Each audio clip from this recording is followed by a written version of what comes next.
With new jobs, more families, and a growing economy, there's plenty of new energy in Calumet. In 2010, the Calumet Board of Education began a dynamic long-range plan to upgrade and expand facilities. It was a plan for capitalizing on the area's rapidly expanding energy industry.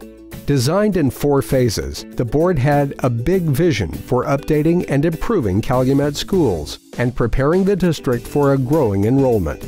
On January 13, 2015, voters will have the opportunity to support the final phase in this plan, focusing on a new elementary school and new route buses. I am Keith Weldon, Superintendent of Calumet Public Schools. This starts my 14th year as superintendent of this school system. The Board of Education has asked for you, the voters, to once again put students first. We have 2 propositions we're going to run January the 13th, 2015. In Proposition 1 for $6,150,000, we are going to build 9 new elementary classrooms. 2 that will work also as safe rooms. 1 new library, and totally renovate the elementary principal's office and computer lab. By putting students first, the voters of this community will put students in the best learning environment possible. It is clean, safe, and also energy efficient. Very big project, trying to finish what we started. It's the, I guess, phase 4 of the projects, and it's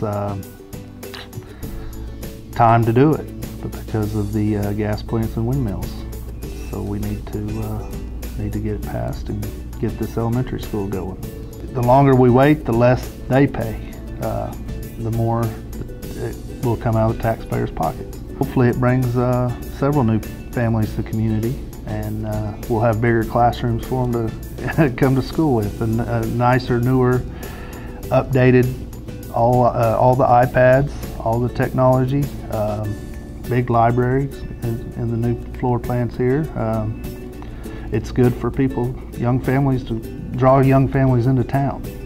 As a second need that we have is for the buses. Our buses do take a beating on a daily basis for our routes. We have several of those that will be 10 years old this year. We've never had backup buses here before. This will help with that. We'll have new buses for our routes, and we'll still have some older buses for when one breaks down instead of being in a bind like in the past. At this time, the board has called for 2 propositions on the January ballot. Proposition 1 calls for bonds of $6,150,000 for construction of a new elementary school, which will include the library. This proposition includes necessary furnishings and technology. Proposition 2 calls for bonds of $360,000 for the purchase of 4 new route buses. If voters approve both propositions, these bonds total $6,510,000. I just walked down to the auditorium. You know, I used to sing a lot, and you know, that's my kindergarten graduation, and to go in there and see it like that, it's really heartbreaking to see this school that my great-grandparents grew up in, all the way down to my son. I don't want him to have to attend a school that's falling apart. I want him to know that it's worth it. You know, I really believe if we were to keep this building, it's not safe for the children. You know, we're gonna have to keep doing repairs here and there and here and there. And with us having to do so much, that's taking away from money that we should be spending on our children and their education and paying these teachers what they deserve. So I really, you know, I ask that the people that are having a hard time with letting go, just let go and let God, you know, just take over, and it'll be good for our whole community and our children. You know, you can see when you walk into this school that, you know, the teachers care for the children. You know, if you walk by, you'll hear them all learning. When you see the kids on the weekend, they'll be excited to tell you about school and what they've learned. So it's very good. The building plan in Proposition 1 calls for demolition of the south end of the existing school and the library building.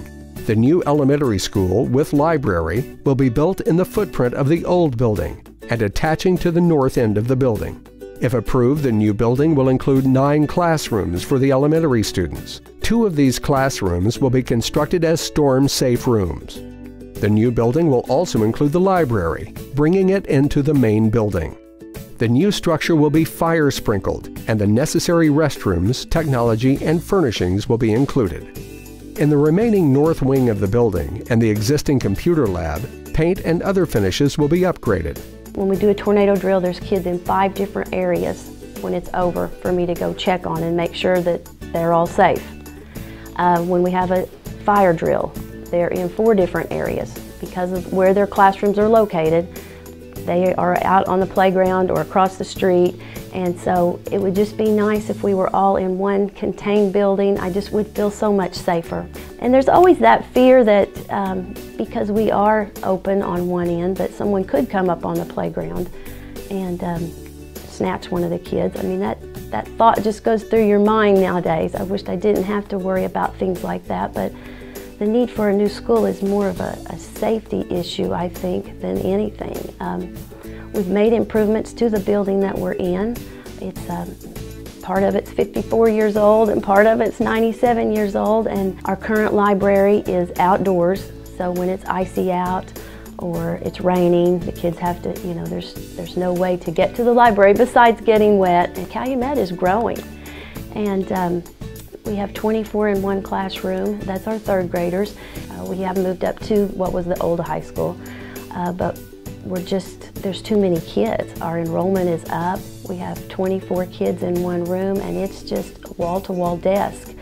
In moving some of the classrooms, now we do not have sinks in the classrooms. Our little ones are required to have restrooms in the rooms, and so our pre-K, we don't have them right now. If it was right there in the room, you could let them go, and they wouldn't have to be, she wouldn't have to stop teaching.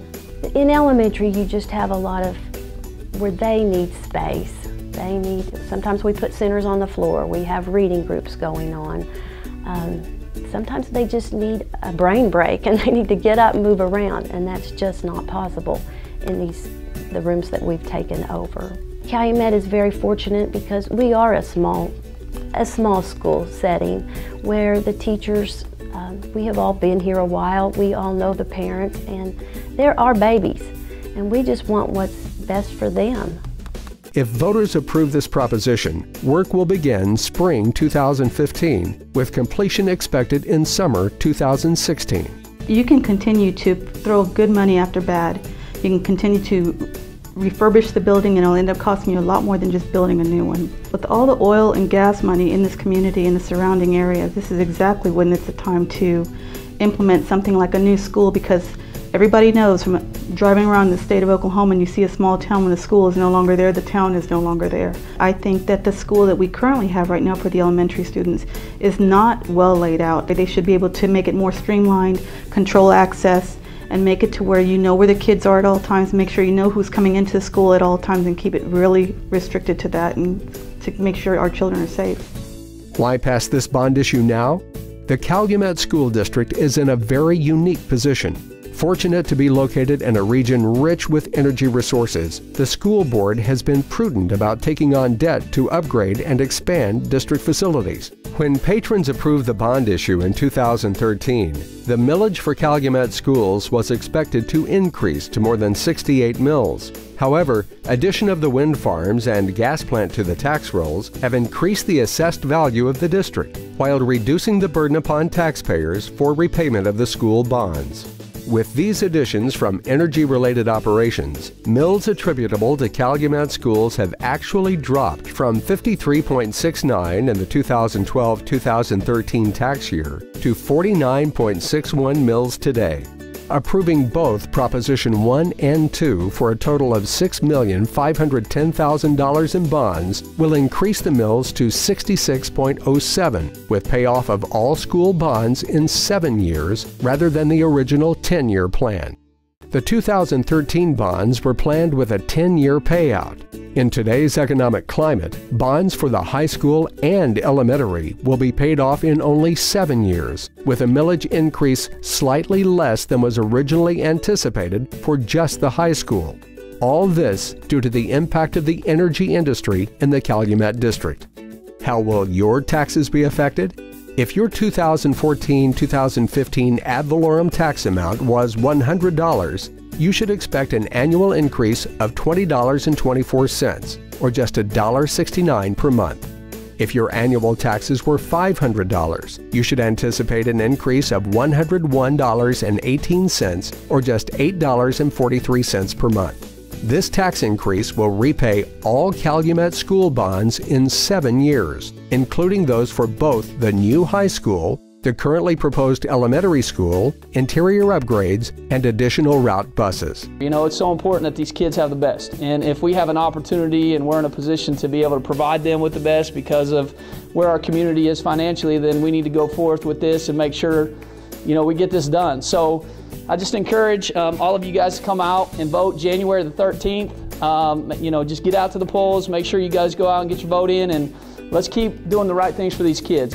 January 13th, I ask that everyone just come out, you know, and practice your right to vote, and you know that too demonstrates to your children. That's what we need to do is vote. If you feel, you know, you're not real sure about your decision, like I said, come take a tour of this school and just follow your heart, and always remember to put the children first. January 13th is when they're going to vote on this bond issue. I think it's very important that we step up and do the right thing. Once again, as superintendent of schools, on behalf of the Board of Education, staff, and the students, we ask you to get out January the 13th, 2015, and vote to put Calumet students first. Thank you. It's the right time for Calumet to finish the big vision. Vote January 13th, 2015. Math is?